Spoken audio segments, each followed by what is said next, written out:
Hello gamers, my name is Spark, and today I'm going to show you an awesome one-of-a-kind tool that you can use at your D&D or other TTRPG table. In this video I'm going to show you a city generator. This is a great tool for GMs, and if you're a player and this sounds fun, send it to your GM. It can work for basically any TTRPG. Here's how this video is going to go. For starters, we're going to show you the basics of how this tool works and how you can use it at your table. Then I'm going to show you what's happening behind the scenes to make this generator work and how you can customize it to better fit your campaign. This generator is huge. You're going to learn the city's name, its population, its geography and climate. You're going to learn its primary imports and exports. You're going to learn who the ruling body of the city is, how the city's defenses are, notable taverns, if there's a brothel, what guilds operate inside the city, what property there might be for sale, and more. With this generator, with just one click, you can have an entire city. Like with all of my generators, there are 4 sections to this generator. We have the generate button that turns everything on. We have the settings where you can adjust the results that you will receive. We have the results section itself, and we have a storage system where you can save previously generated cities. So without further ado, let's generate a city and take a look at everything you get with the click of just one button. Behold, we have the city of Mintaka. Now the name is randomly generated, and there are several different types of names that can be constructed. I'm going to show you how the names are constructed on the second half of this video when we get into all of the customization. In fact, every section of this generator has an in-depth customization and support section that we will get into in the second half of this video. So over here in this left box, we get some general information about this city. Mintaka has a population of about 1.1 million, and we get some information about its demographic. So in this case, a diverse population of half-orcs and dragonborn with sizable groups of tabaxi and tabaxi. Now the duplication here, why it says tabaxi twice, again, this is all randomly generated. And so every now and then there will be a duplicate generation. And the way I use that is if it comes up twice like it did here, then that means there's a double portion of that race. So in this case, in the city of Mintaka, it's primarily half-orcs, dragonborns, and tabaxi. Those are the dominant races present in this city. The geography of this city is it's located in a valley in a continental climate. If you want some more information about the different types of climates and what they look like, I do have a link here where you can investigate sort of what is a continental climate, what does that look like. You also get a description of what that city looks like in the surrounding terrain. In this case, the city rests in a barren valley with countless rivulets. The surrounding range is snow-capped. The area is overrun with fauna. The region is overrun with dangerous factions of humanoids, and several dangerous monsters are about. So this little paragraph gives you a setting that you can set the city inside of. You also get a description of the city's general appearance. The burg is composed of buildings made up primarily of river stone and logs, with mostly timber roofs, following a general yellow, cyan, and white color palette. The streets are cobbles and skewed. The burg is comfortably spaced, with a variety of single and multifamily dwellings. It has an abundance of exterior lamps and torches, giving a bright, energetic ambience at night. These few boxes that we've just looked at already give you something as the GM that you can read to your players as they're, in this case, coming over the mountain range and seeing the city of Mintaka for the first time. We learn a little bit about its economy down here. Currently, it's a profitable economy. Economic mobility is slightly declining, meaning that it's a profitable economy, but it's actually on the downswing. It's losing money. I have a dashed line right here that I use to say that the top 2 are primary with some secondary, primary with some secondary. So this tells us a lot about this city when you think about it. We have a city that's primarily importing apparel and tin with some cosmetics and other metal goods. So that tells you there's probably not a lot in this terrain, in this valley or the mountains around it, whereby to mine metals. So they're having to import metals. Meanwhile, however, they are exporting herbal goods, alcoholic drinks, exploration goods, and ink. So that tells me, as the GM, that this region, while not ripe with ore, is ripe with herbal ingredients and things that can be used in an alchemist's shop. So already I've decided that Mintaka probably has a wide variety of alchemists and herbalists inside the city. You also get a little bit of information that's notable about the city. So in this case, a small stela commemorating the names of those lost in military service. The marker is in good shape and has visitors frequently. The point of notable locations is to give your players something to see, something for you to direct your players to that's going to make the city or burg a notable place to visit. I do have a little pop-up box here. By the way, any cell that you see that has a black triangle in the top right corner, if you hover your mouse over that cell, you'll get a pop-up that has some more information in it. I would recommend reading all of those, as it will help explain what this generator is doing. So in this case, it says, you may wish to use the shape and frequency of visitors as inspiration for how recently the event occurred, how many people were affected, and or the attitude of the people towards that event. So in this case, the fact that the marker is in good shape and has visitors frequently means that the attitude towards those lost in military service is probably positive. So that gives you some flavor to what is this population's attitude towards their military and those who serve and die in it. We have a couple different shrines. In this case, we have a shrine to the Arctic, and where this is pulling from is you can have shrines that generate anywhere through warlock patron type deities to cleric domain type deities to, in this case, druid type domains. And so in this case, the saying that we have a shrine to the Arctic probably means it's more of a druidic shrine. And it's currently overseen by an adult non-binary dragonborn named Rildilard. You also have a temple to a political entity. Which political entity? Well, that's up to you, it's your world. But there's a temple to some sort of political entity, and it's run by Murdo, who is an adult male tabaxi. You also gain something else that's unique about the city, which is randomly generated, and in Mintaka's case, a ley line lies deep beneath the city and its influence is strong. So depending on how you use ley lines in your world, Mintaka having a heavily influential ley line near to the city could have a lot to do with why herbalism is an effective trade in this region. Scrolling down a little bit from there, let's grab just a little bit more information about the city before we get into some of the details. We do get two notable figures from this city. This allows you to introduce this city to some of your players and or to create lore about this city with your players. So in this case, one notable figure from this city is Ajin, who was a female child tabaxi, and she is celebrated regionally for being undefeated at cards. They are a recent figure who lives abroad, so perhaps if your players roll a successful history check, they may have heard of her before. Another notable figure that your players might have heard of or possibly interacted with is Cypress, who is an adult female dragonborn. She's recognized regionally for vanquishing an unsettlingly large spider.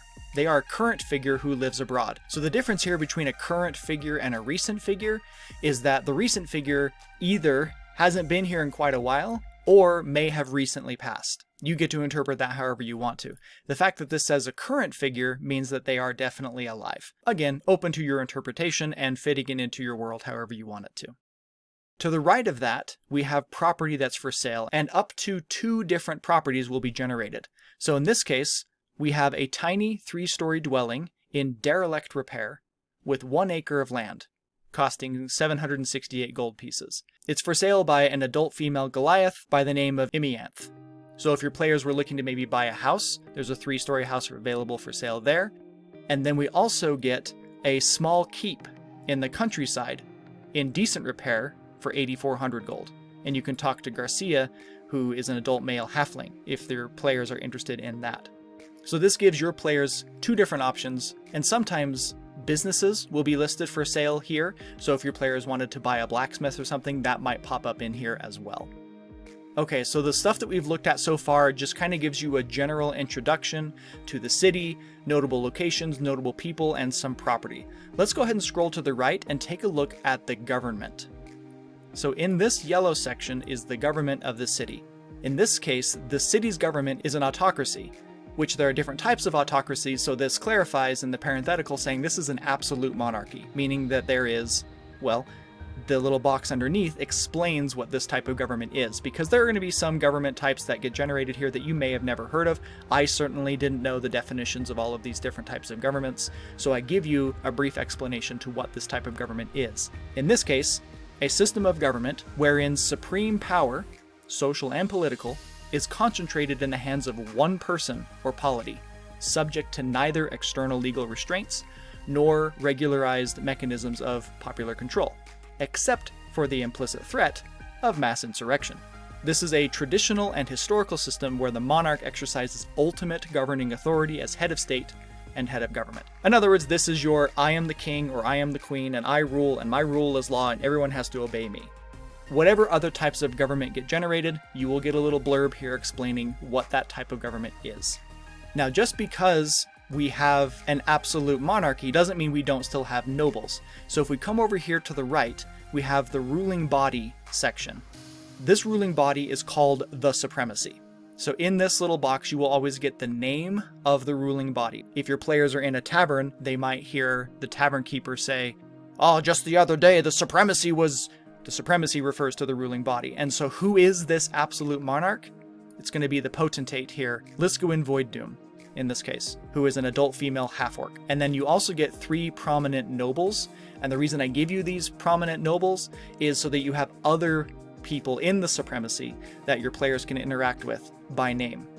Down here in this section, you get a little blurb about what is the state of political rest or unrest. In this case, the supremacy and their elite are in a state of constant discord in their efforts to govern the city, and their modus operandi is somewhat unscrupulous. There are no entities among the elite plotting to overthrow the leadership. The citizenry seek rebellion against their rulers. And so that gives you a lot as a GM that you can play with for your players as they're coming into the streets of the city. They get to learn what is the attitude of the city to their political leaders. All sorts of quest connections that you can do there with your overarching campaign. So the yellow section here explores the leadership of your city. Scrolling to the right a little bit, we have defense and control. This gives you like the military police situation of the city. So you get a section on walls. In this case, the chief engineer is a fellow by the name of Holdrum, who's an old male half-orc. The walls are 690 feet tall and 328 feet thick at the base. Normally, when I think about walls being that thick, I think at the base. But again, it's your world, it's your city. If you want them to be that thick all the way up or that thick at the top, all the better. They are in excellent condition, and the city's primary defenses are a series of catapults. Now, historically, catapults are terrible city defense weapons because they're so difficult to aim and move. You can, of course, change that, or you can make them magical, or you can just say that there's so many of them that they just send down a hail of giant boulders on any offending force or whatever, but you get to play with that. You have the police section. The current guard captain is a non-binary old half-orc by the name of Jerevald. Guard quality is good, meaning they're well-trained, they're well-outfitted. However, they're crooked. You could buy them, you can bribe them. And the guard count is inadequate, meaning that they are underfunded and under-enrolled. So there aren't very many guards in this city, and the ones that are there, they're outfitted well, they're trained well, but they're crooked. You have the crime section, so this gives you the rates of petty crime, felony crime, and capital crime. So that's kind of interesting that we have crooked guards of inadequate numbers, and yet crime is actually pretty low. Make of that what you will, let that tell the story of your city. You also have a section on dungeons. You have the warden, you have a name and gender, ace and rage, and you have how many jail cells there are and if there are openings. So this says it's at capacity, meaning that if any of your players were to be jailed, they'd probably wind up sharing a jail cell with 1 or 2 or 3 or 4 others. The condition of the jail is superb, but the security is weak. So the whole point of the security idea is how easy would it be for your players to escape or break somebody else out. You also have an executioner, who's the primary executioner, and dungeons. Oh, actually, I think I said jail cells. I meant jails. There are 21 jails in this city of 1.1 million, and they're all at capacity. There are also 7 dungeons. in this city, and they're also all at capacity in this case. Their reputation is sinister. If I were to play this as a GM, whatever NPC my players are talking to are going to be like, oh no, you don't want to mess with those dungeons. Once you go in, you're never coming out. And then, but what is the security of those dungeons? It's pretty weak security, actually. So while they may have a really sinister reputation, it's not that hard to actually get out of them if you're determined. And then lastly, down here, you get the city's military. The current commander is an old male half-orc. They have a garrison of about 33,000 soldiers in generally good morale. And of course, that would make sense that they have good morale, given that it seems, going back over to the notable locations, it seems that the city here really supports their military.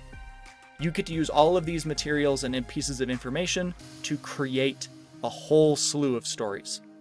So that's it for the defense and control section. Let's scroll down a little bit, and we're going to look at these three sections: taverns, brothel, and operating guilds. Starting with taverns, you are given a list of 4 different taverns. The idea here being that your players might want to do some bar hopping, or your players might favor one tavern, but then maybe there's a plot point where they have to go to a different tavern. You have 4 taverns easily generated here for you. In this case, we have the Annoyed Harlot, the Ruby Truth, the Heaving Snoot, and the Lustful Doe. You get the general size, busyness, quality, and prices of each of those taverns, who the barkeep is, and who a help is. Scrolling to the right a little bit, you can potentially get a brothel. In this case, we have a brothel called the Carnal Seductress. You get the Mr. or Madam who runs it, their age, gender, and race. You get a little bit about their attitude. In this case, Madame Galastis is unempathetic towards her pros. Pros being short for professionals. And so that tells you a little bit about who they are. You have your top pro, the most popular professional at this brothel, and you get their going rate. In this case, it's 12 silver pieces per hour.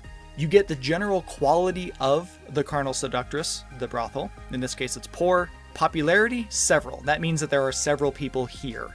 If you were to walk in, if your players were to walk into this brothel, they would see several people. That's what that's saying.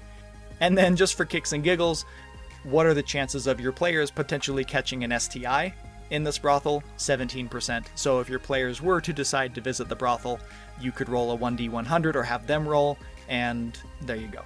And then this last bit, probably the most intriguing, is you get a connection to somebody else in this generator. So this says Light, the noble, covertly comes here regularly. If we zoom out and come back up here, Light Havenflare was a noble, the adult male half-orc. So this is saying that that adult male half-orc covertly comes here regularly. So that gives your players something that they can discover. That gives you, as the GM, an opportunity to draw a plot point connection there. So it gives you something that you can toy around with. And then scrolling to the right a little bit more, we have our operating guilds section. You have 2 operating guilds. You have one called the Respectable Mind, which is a guild of calligraphers in this case. What are their assets? They have copious assets, meaning that they're a wealthy guild. So that's definitely going to play into that guild's ability to be powerful in the city. What is the prestige of that guild? In this case, it's recognized. People have heard of it. They recognize it as a guild. And could your players join it if they wanted to? Right now, the answer is no. Enrollment is closed. You get the guild master, at least here in town, the guild master, and you get the guild deputy. And then the second one is the Gold Journeyman. This is a guild of jewelers. Assets are fair, recognized enrollment is open, again, guild master and guild deputy. This might come in especially handy if you have a player who has a guild background. Okay, let's scroll down a little bit. We're going to shoot off over here to the left, and we see that we have a section on education. There are 5 potential institutions of education here that can be generated. In this case, we have 4 of the 5. So the first one is a youth school. Now, obviously, in a city of 1.1 million, there's going to be lots of primary schools, essentially. But you get one in the event that your players ever interact with somebody there. In this case, we have Brundrum's Primary Academy. What is the quality of the education there? It's base. It's fairly funded and focuses on craft. So the way I would play that as a GM is this is a school for young children teaching them how to create things, preparing kids for blue-collar work, essentially. Who's the principal of this school, and their age, gender, and race. You have a trade school. In this case, Mintaka Institute of Ceramics.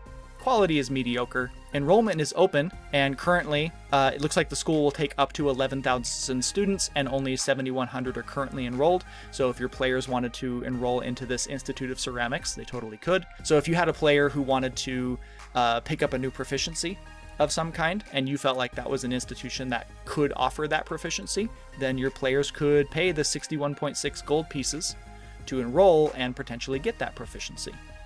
And then who is the superintendent? You have a university that can be generated. In this case, we have the Supremacy Institution. Again, Supremacy is going to be a callback to the ruling body here. And so you could use that name to suggest that the university was founded by the Supremacy or is being paid for by the Supremacy. You get the quality of education. You get some of its primary programs, in this case, magical arts, alchemy, and spycraft. Again, you might allow your players to use that for gaining proficiency. And then you get the dean of the school. This city has a magic school, in this case the Mintaka School of Nature Arcana. Quality is base. It's known locally for strict entry screening. In other words, it's really hard to get into the school, and then you get the mistress.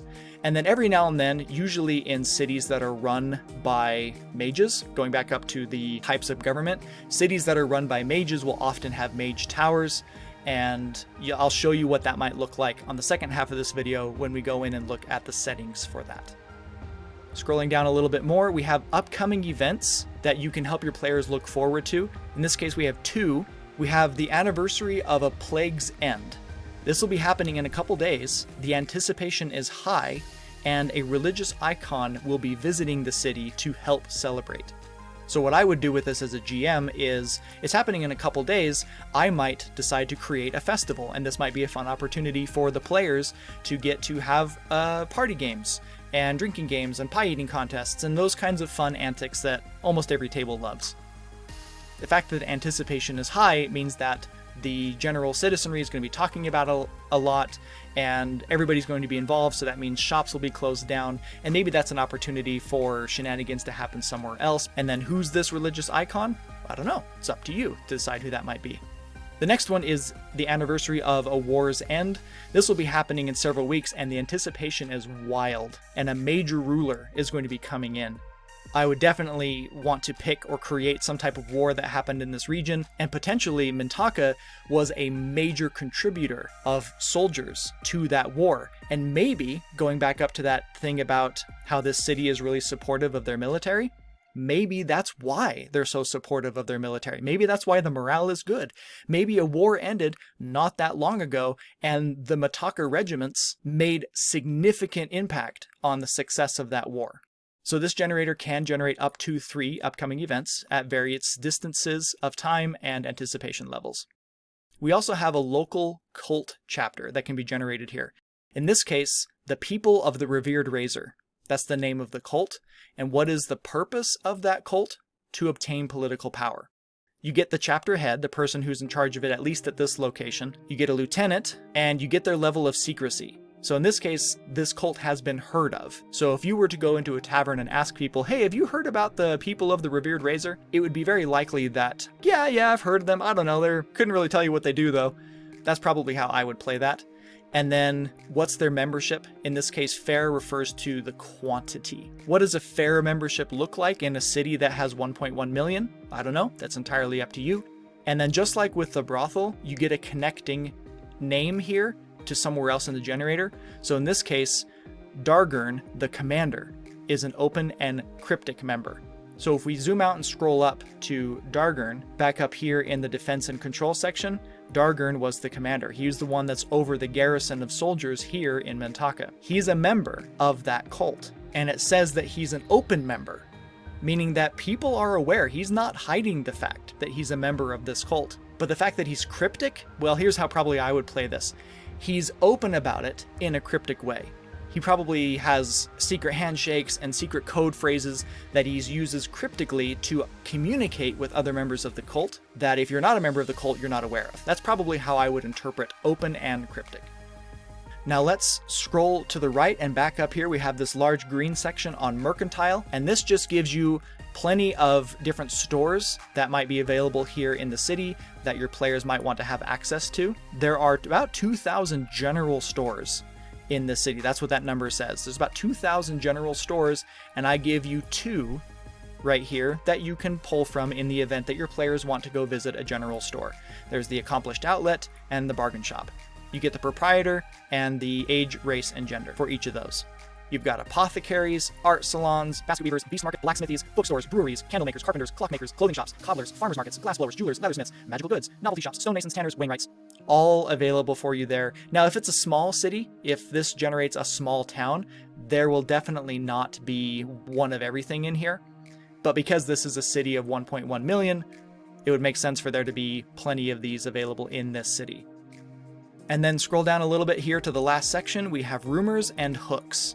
These are designed to be things that your players might hear in the tavern or out in the street that will hook them into fun and interesting activities that they might do here that are separate from or potentially connected to the overarching campaign plot points.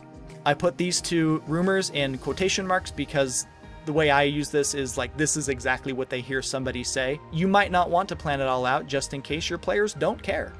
And then there are also 4 hooks here. You can use these for a job board if you wanted to. So for example, a butcher is looking for vials of blood from 5 different humanoid races and they are offering a gift as a form of payment. That would easily be something you could find on a job board, or it could be something that the bartender mentions in a conversation with somebody else or with one of the players. And there you go. That is the whole city generated with the click of a single button. Now let me show you the settings and how you can tweak some of these results. So by far the most influential setting in this generator is wealth. Everything connects to wealth, at least if this checkbox is true. And that's why it's red. This is the most important factor. If I were to click this checkbox, it would generate a new city entirely. In fact, if I change anything in these settings, it will lose Mintaka and it'll generate a whole new city, which we can do that in a second. But if you don't want wealth to influence the city in intuitive and rational ways, if you want everything to be purely random, then uncheck the red box. So let me give you an example. The profitability of a city will impact things like the condition of the walls and the quality of the education and which institutions are available. It will impact things like the quality or condition of the dungeons. It will impact property for sale. In fact, there's almost no section in this generator that isn't somehow impacted by the wealth level of the city. But if you want to detach that interconnectedness and you want it to be purely random, then uncheck the red box. Now, these are the 5 different levels of wealth that can be generated. And with all of these boxes checked and this set to random, then that means that any of these 5 levels of wealth can be generated. However, if I didn't want any wealthy or profitable cities and I only wanted impoverished, struggling, and stable, I could uncheck profitable and wealthy, and it would only generate impoverished, struggling, and stable cities. Now that's when it's set to random. I can also set it to custom. And by setting it to custom, so I'm going to click this now and I want you to watch the city below. You notice we just lost Mintaka. I'll come back to that in a second. But back up here at the wealth level, you'll notice that this all grays out. This is the generator signaling to you that these checkboxes no longer matter. So no longer is the city's generated wealth level going to be based on these checkboxes. Now instead, it's going to be based on a percentage likelihood. So what is the percentage likelihood that the generated city will be wealthy? What is the percentage likelihood of the generated city being struggling, and so forth? What are those percentages? I will show you those in the second half of this video when we get into customization. So simply put, for both the wealth level and the population here, if you want it to be equally possible for any of these 5 levels of wealth based upon checkboxes, then set it to random and then set whatever levels of wealth that you want available. If you want all of them to be possible but at different percentage likelihoods, then you will set this to custom. So that's true also over here on population. Now let's talk about population for a second. In this case, Lower Asumla is a relatively small town with only 1,600 people. That is because low and minuscule population cities are possible to be generated here because these are all checked. Just like I said before, you can check or uncheck those or set those to custom. Now in these sections over here, we have citizen diversity. You can set the relative racial diversity of a city on 3 different levels. You can go homogeneous, which means they're all going to be one race, moderate, or diverse. Mintaka, the city that we were just looking at a minute ago, was set to diverse, and we saw up to 4 different races. We had half-orcs, dragonborn, and tabaxi. We could have had 4, but one of them doubled up, so we had 3. If you set it to random, then it will do either homogeneous, moderate, or diverse randomly. 33% chance of any of those. You can set the climate. We have 5 different types of climate: dry, continental, polar, temperate, and tropical, or you can set it to random. We have the terrain, which we had it set to valley, but you can have all sorts of different terrains. So we have a whole list, canyon, desert, forest, marsh, ocean, blah, blah, blah. We have random, which will select one of any of them. We also have random normal and random exotic. So a normal place would be like a valley or a desert or a forest. That's a normal place to have a city. And a more exotic location would be the ocean or near a volcano or subterranean. We have city walls, and you can do no city walls, you can do random, or you can do suitable. And suitable is where it bases the city walls based upon the size and the profitability of that city. So in this case, looking at Lower Asumla, it's a pretty small city, but it's profitable. So we do have some walls, but they're 39 feet tall and 15 feet thick. They're certainly not the Mintaka 690 feet tall thing. However, that's just because these are set to suitable. When setting it to purely random, you can get things like this, where you have a tiny little town with 85 people in it, but the walls are 575 feet tall and 102 feet thick. That's what can happen when you set to pure random, which is why there's suitable as a setting. There's property, and this property setting refers specifically to the property that's for sale, and you can set it to random or diverse. Diverse means that you will never have 2 of the exact same types of property for sale. Here's an example where we have a large keep and a large fort are both for sale. Those are pretty much the same thing, and so that's not very diverse. And so the whole point of the property is set to diverse means you won't get any 2 properties that are the same. You have holy sites, and you have random or custom. If it's set to custom, then it will pull off of an odds table.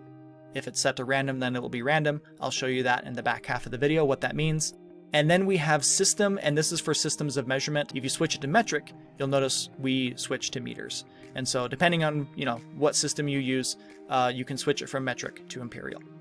And those are the settings. So what I want to show you now is the storage system. Remember when we scrolled down? So there's the storage system down here, which I've titled the conurbation. You can look that definition up. The whole point of the storage system here is to give you somewhere to save these cities where they won't automatically reset themselves and be lost forever. So remember the city of Mintaka that we started with? That city is gone now, and it will never come back. I could do the edit undo button as much as I wanted to, and Mintaka is gone forever. It's never going to come back the way that we saw it. The reason for that is because all of these cells that change in here, everything in here that changes every time you saw me changing any of these settings, these are all called volatile cells. And a volatile cell recycles anytime anything changes anywhere in the cell or in the sheet in the document. So look over here. I'm just going to click over here on this random cell, and I'm just going to hit the delete key.